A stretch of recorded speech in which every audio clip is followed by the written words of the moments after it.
Opération de la dernière chance pour les libéraux. Gerald Butts vole à la rescousse de Justin Trudeau. Auditionné devant les députés, l'ancien conseiller a défendu le Premier ministre canadien accusé d'ingérence dans une procédure judiciaire.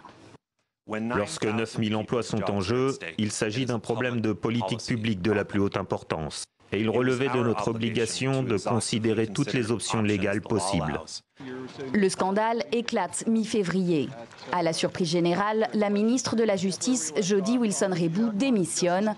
Elle dénonce avoir subi des pressions du Premier ministre et de son entourage. Selon elle, ils veulent éviter un procès au géant du BTP, SNC-Lavalin, et lui demandent d'intervenir auprès du bureau des procureurs, ce qu'elle refuse. Gerald Butts dément.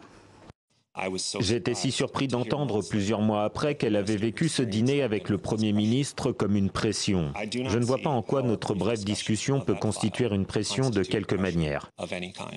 L'affaire SNC-Lavalin court depuis 2015. L'entreprise québécoise est accusée de corruption pour avoir versé 32 millions d'euros de pots de vin à des responsables libyens du temps de Kadhafi.